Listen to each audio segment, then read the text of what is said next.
Good evening, everyone. Today's session is on AI project cycle, and we will be taking a case study and then applying the AI project cycle to solve that particular problem.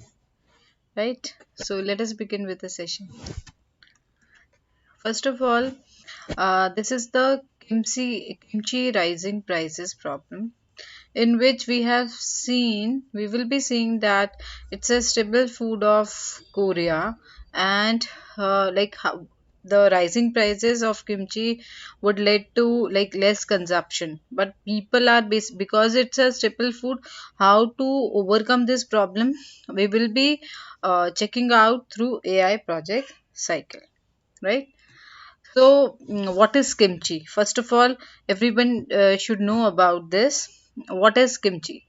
So, kimchi is basically a Korean dish which involves some fermented vegetables like napa cabbage, radish, chili peppers, etc. Historically, kimchi was not a spicy dish, but the Koreans modify its taste according to the times, and they makes them crispy and uh, you may say very spicy. This is the staple diet of the Koreans, and it's considered to be a main as well as a side dish that can be eaten along with soup, rice, and noodles.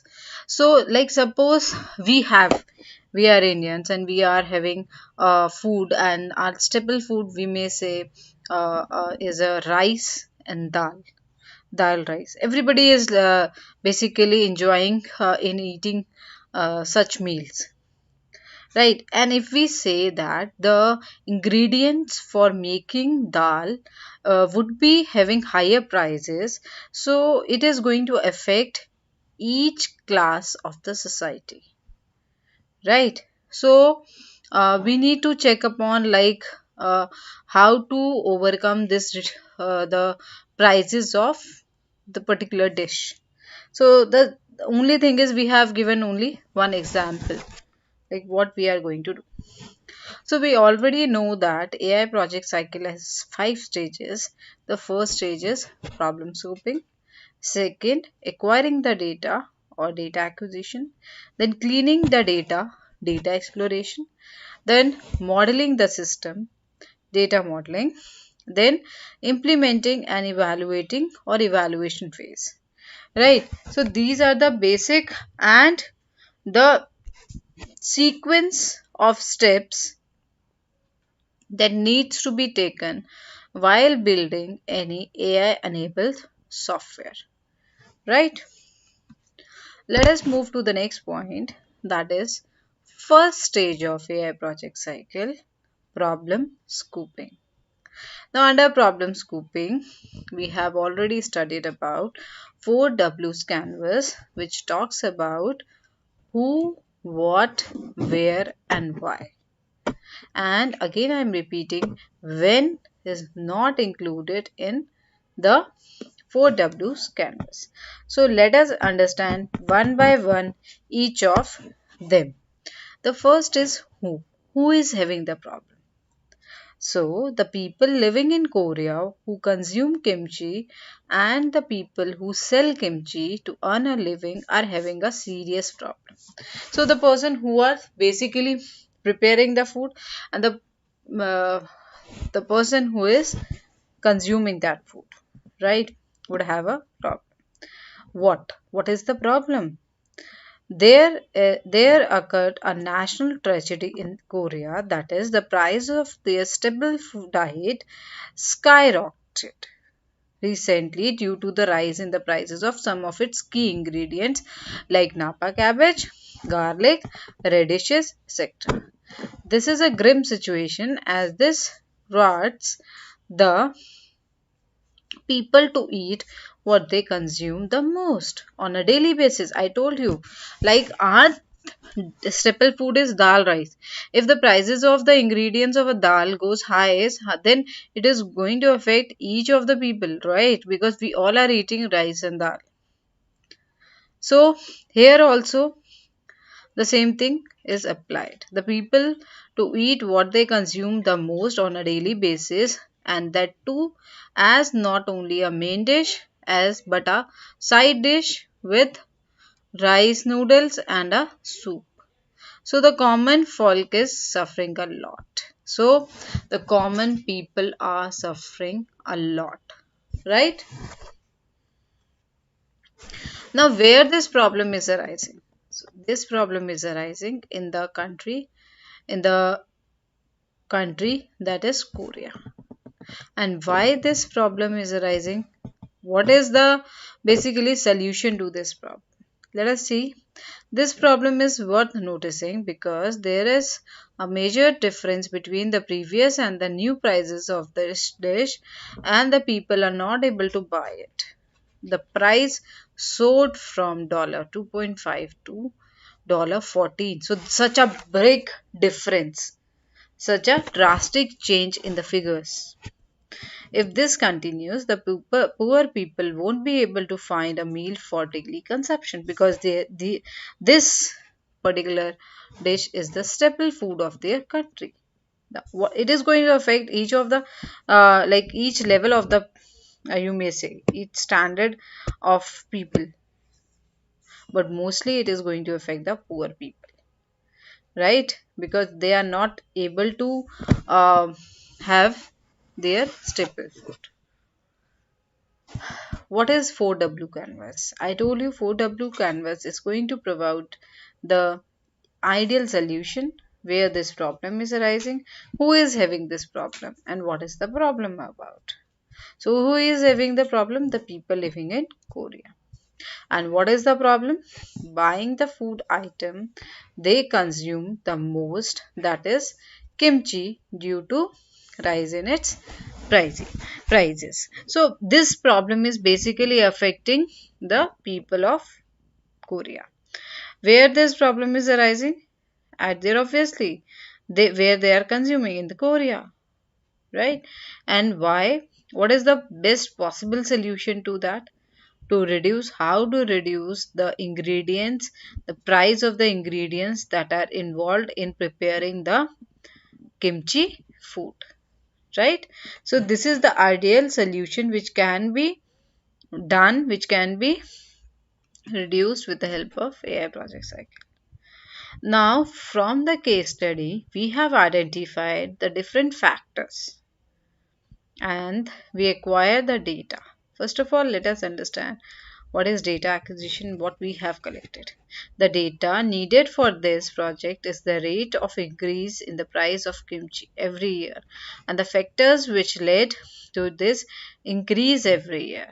For this example, the amount of production of cabbage, the amount of cabbage imported, and the number of people who made kimchi at home, the price of kimchi in shops, as well as the rate of consumption of kimchi by the citizens.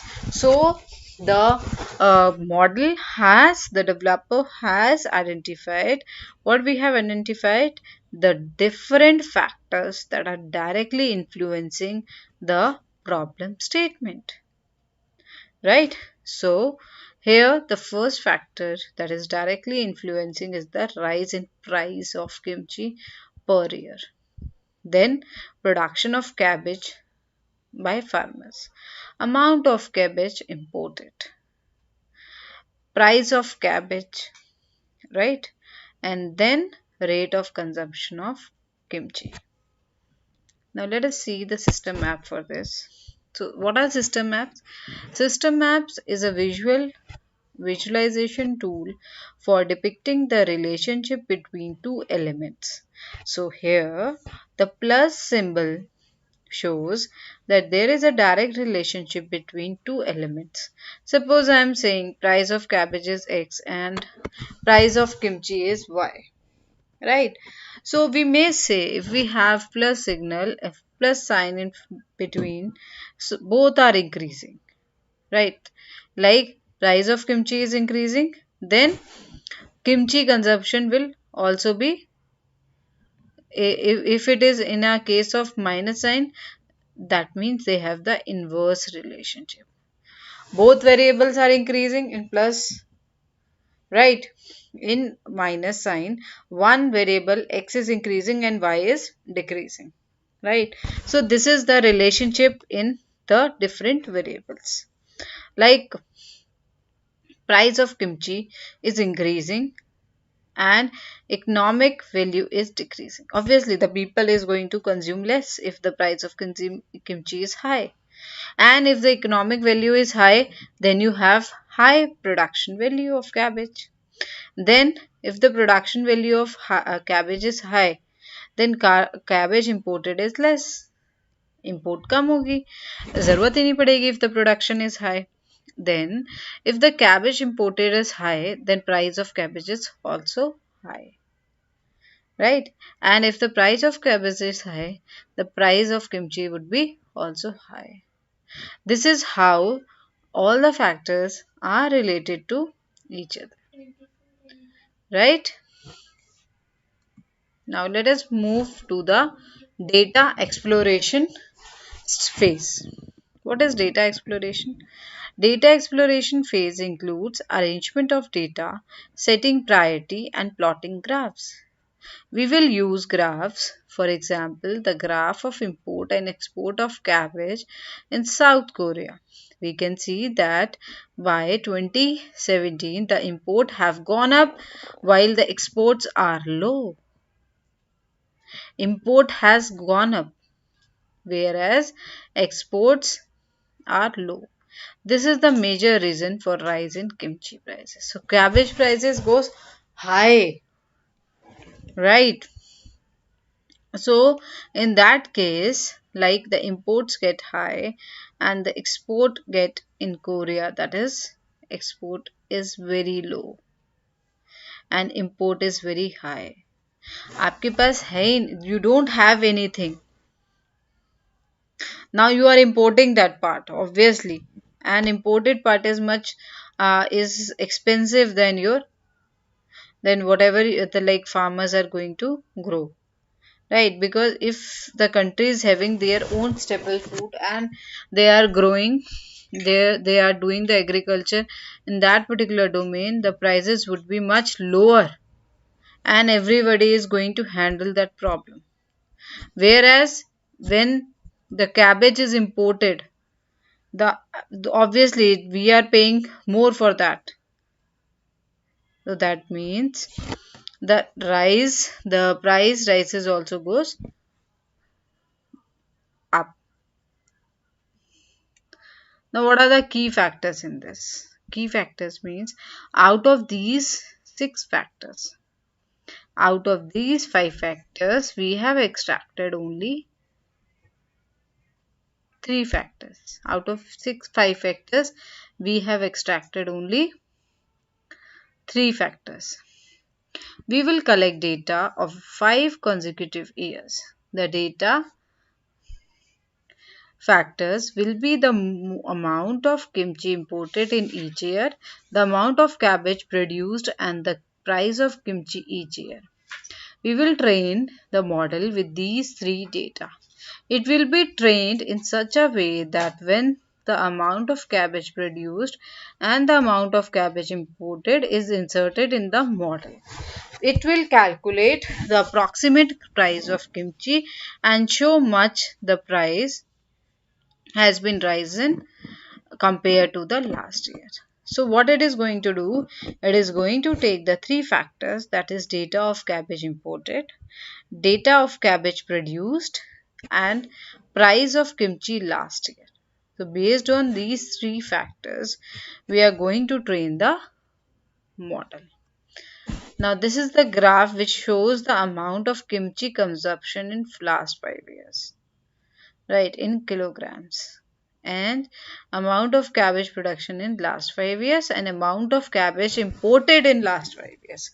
So these three factors, we have taken the data set of it and we have visualized this data set, right? Now before visualizing, we need to take, we have taken all the factors. Here we have taken all the factors.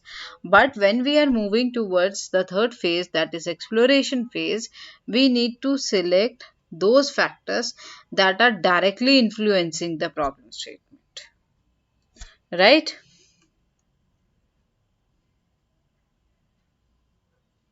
These are the three factors which are directly influencing the problem statement. What are these three? Date of cabbage imported, date of cabbage produced, price of kimchi last year, right? And these are the different data sets that are related to that. After that, we have the next phase, that is fourth phase of AI project cycle, that is data modeling. Now, data modeling, we have already seen in this, there are three types of machine learning. The first is supervised learning, the second is unsupervised learning, and the third is reinforcement learning.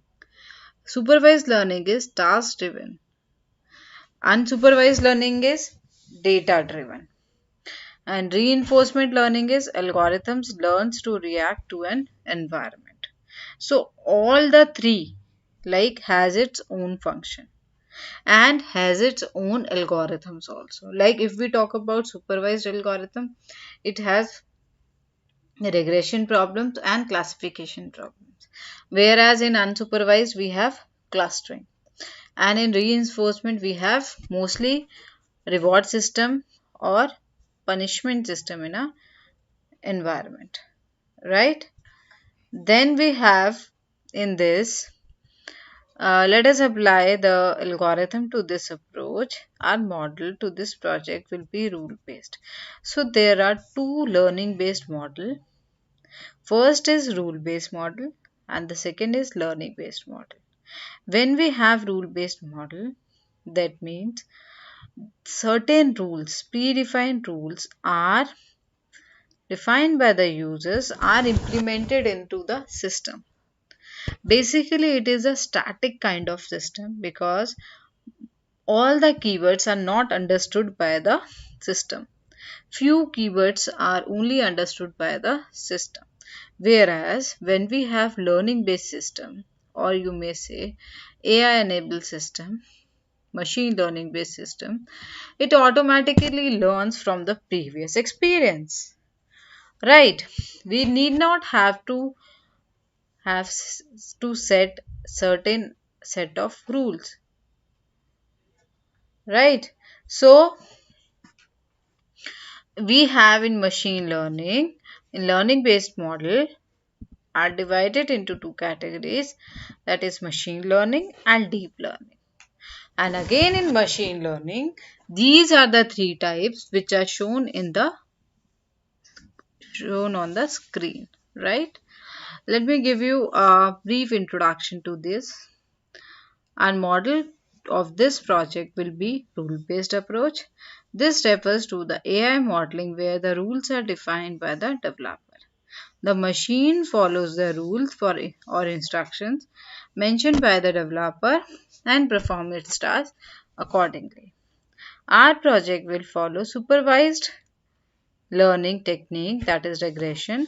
One of the most common types of machine learning models estimates the relationship between two variables. It shows the relationship between two variables. So which algorithm we have chosen? We have chosen the supervised learning algorithms. And under supervised learning algorithms, we have what? Regression problems and we have classification problems. In regression problems, we need to check out the relationship between two variables with the help of correlation by finding the value of R. And R, we usually use Carl Pearson method for calculating the value of R, and depending on the value of R, we basically need to identify whether the correlation is positive, whether the correlation is negative, or whether there is no relationship between the two variables, that is no correlation, right? Whereas when we talk about both the algorithms, that is regression and classification, regression is applied when there is a linear relationship between two variables and we are getting the output as a real value, right? Whereas when we have classification algorithm, they are segregated into number of categories and the output variable is a category 2, right? We need not have a value kind of thing. We are having a categories in the label data set, right? So like suppose I am giving an example, the Gmail that I have received an email, and that is of which category? Like name, like primary, social mails I have received, promotion mail I have received, which type of category I am receiving, right? That is what? That is categories. Or you may say whenever you want to select your marital status, it could be single, it could be married, right? So it is based on some categories. The result of 12th class, it could be pass, it could be distinction with pass, it could be fail, it could be distinction in above A grade, B grade, means you are dividing into categories. The student has secured first class marks. The student has scored second class marks. The student has scored third class marks. So the three categories are first, second, and third. Right? So this is how basically we have different categories in our classification techniques. Right?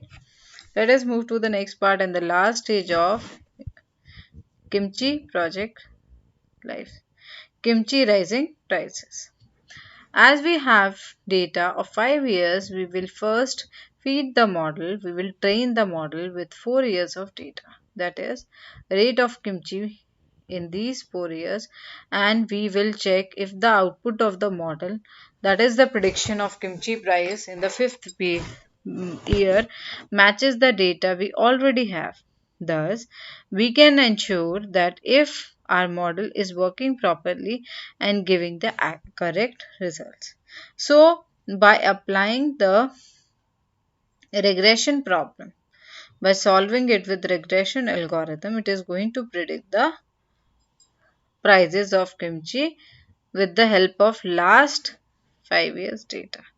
Now, when we evaluate the model, we will be using number of evaluation methods. What are those evaluation methods? It could be accuracy, it could be precision, we can be calculating through recall, and then we calculate the F1 score. Now F1 score value ranges from 0 to 1. If it tends to 1 or 1, our model is predicting accurate results, right? And if it tends to 0 or less than 0.5, that means our model prediction is very poor, right? So our confusion matrix, which contains the prediction and reality values, how much is true positive, how much is true negative, or how much is false positive and how much is false negative, we will be discussing evaluation methods in detail in the coming series also, right? So this is how we have applied AI project cycle to the kimchi rising prices problem statement, right? So hope you have like this session, and before ending this session I want to tell you, you can use loopy software for making such graphs, right? This is I have used loopy software.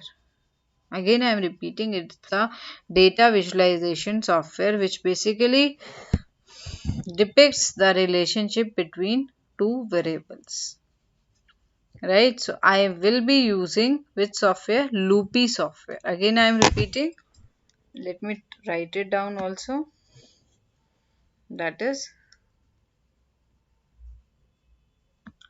loopy, L O O P Y, loopy.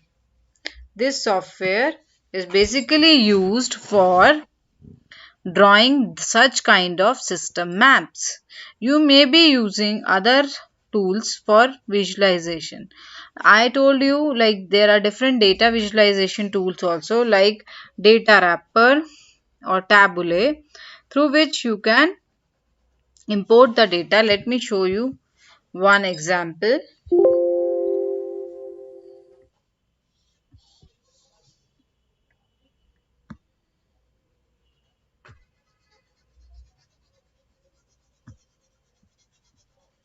So first of all, I am going to show you the data wrapper tool, how to use data wrapper. So this is a data visualization tool. Just click on start creating the different graphs. You may first have to select the data set. So I am uploading the sample data set that is already given here. That is of how the iPhone shaped apple,